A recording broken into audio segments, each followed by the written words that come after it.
नमः संस्कृताय मित्रों। ठीक है, आज दूसरी वीडियो में महाकवि भास का जीवन परिचय हम पढ़ेंगे। ये ठीक, महाकवि भास का जीवन परिचय। ठीक है, तो कवि का नाम है आपके भास, उपाधि है इनकी धावा।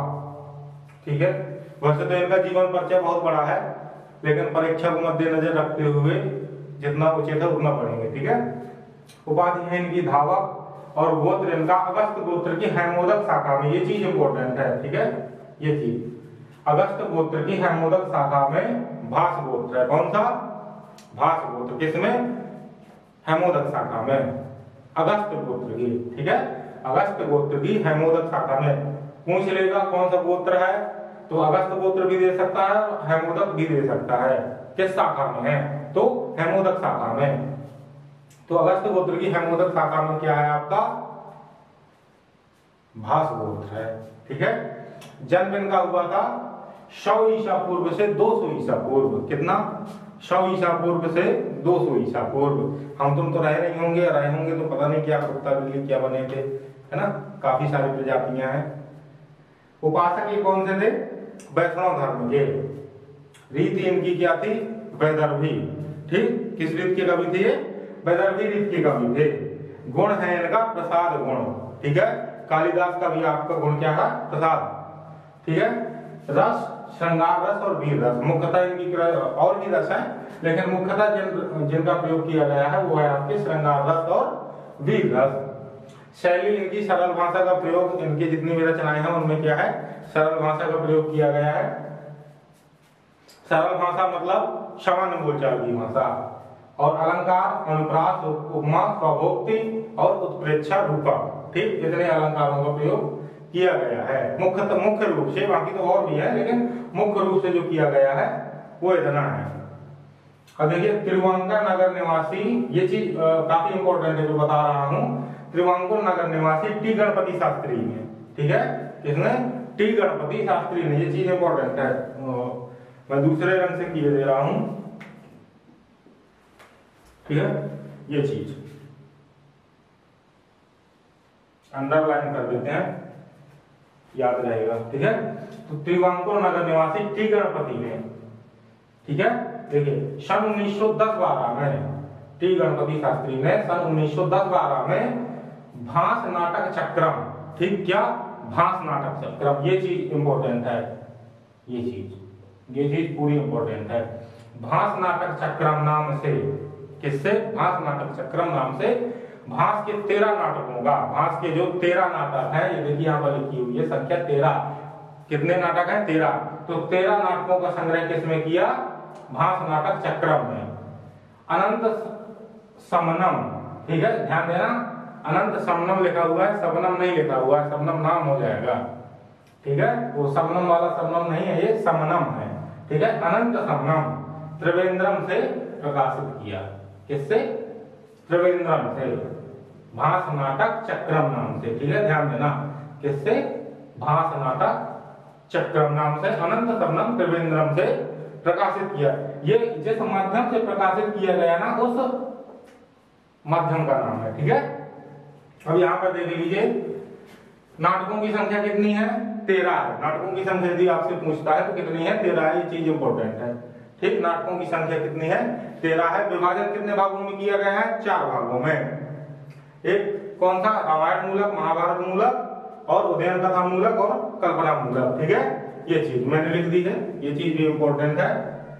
अच्छा, 13 नाटक कौन कौन सी विधा में कौन कौन से नाटक है? पूरे नाटक नहीं यहाँ पर लिखे गए हैं, जितने इंपॉर्टेंट है वो लिखे गए हैं। देखिए, रामायण मूलक में आपके 2 ही नाटक है, अभिषेक नाटक और प्रतिमा नाटक। महाभारत मूलक में आपके 7 नाटक है, जिसमें से इंपॉर्टेंट है आपका दूत वाक्यम। उदयन कथा मूलक में आपका स्वप्न वासव दत्तम, इसमें कितने हैं? 2 नाटक हैं। इंपॉर्टेंट आपका यह है स्वप्न वासव दत्तम।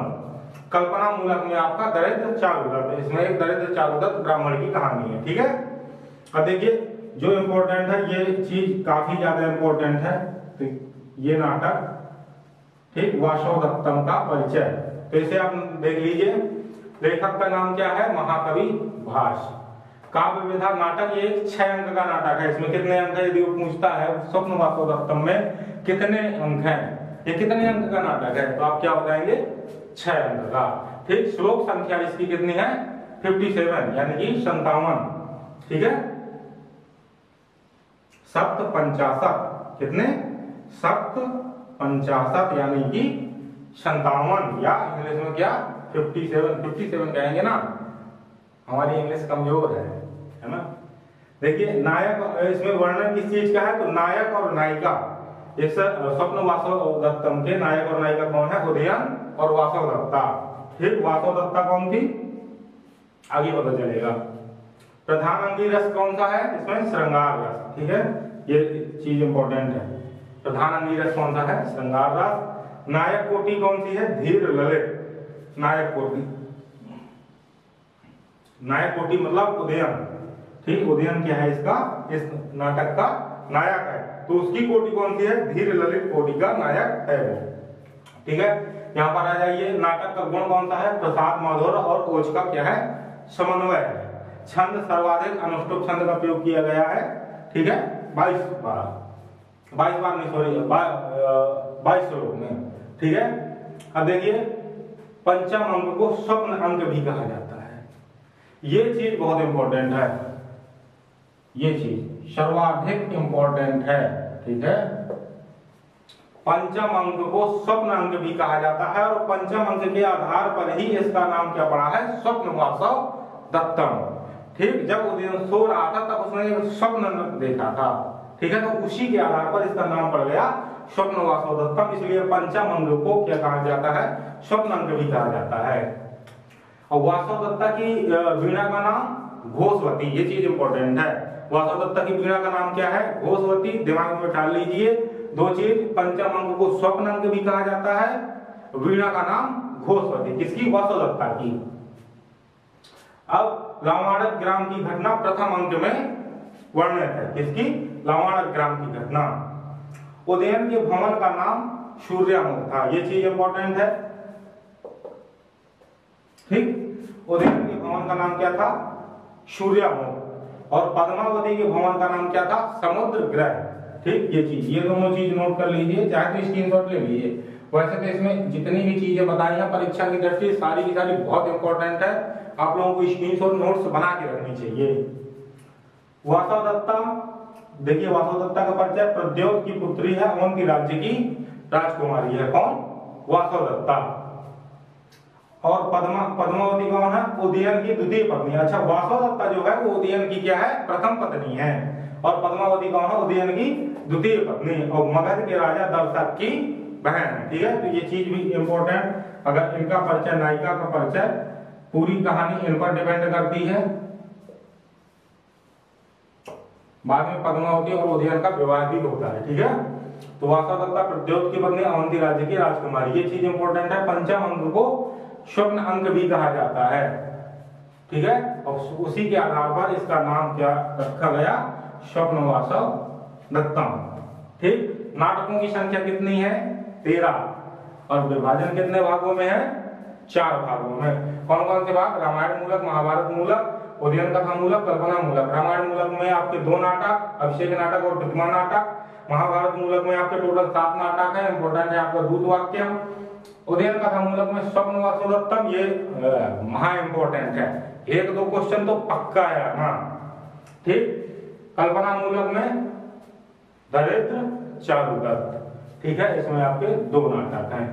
ठीक, और यहाँ पर आपको बता ही दिया गया, श्रृंगार रस, वीर रस, हाँ, जन्म और गोत्र, ये चीज, गोत्र और जन्म और धावक, ये चीज इंपॉर्टेंट है। उपाधि इनकी क्या थी, धावक। अगस्त इनका क्या था, गोत्र। अगस्त गोत्र की हेमूदक शाखा में भास गोत्र है। ठीक है, जन्म इनका 100 ईसा पूर्व से 200 ईसा के मध्य हुआ। ठीक, उपासक वैष्णव धर्म के थे, रीत वैदर्भी, प्रसाद गुण, श्रृंगार रस एवं वीर रस के ये क्या थे, कवि थे, या फिर ऐसा कह देंगे कि इन्होंने अपनी रचनाओं में श्रृंगार रस और वीर रस का भरपूर प्रयोग किया है। ठीक, तो ये थी आज की क्लास आपका किसका, महाकवि भास का परिचय। इतने में से आपका पर्याप्त है, इतना ही तैयार कर लीजिए, परीक्षा की दृष्टि से बहुत इंपॉर्टेंट है। ठीक है, तब तक के लिए धन्यवाद, मिलेंगे अगली क्लास में। सबको नमः संस्कृत है।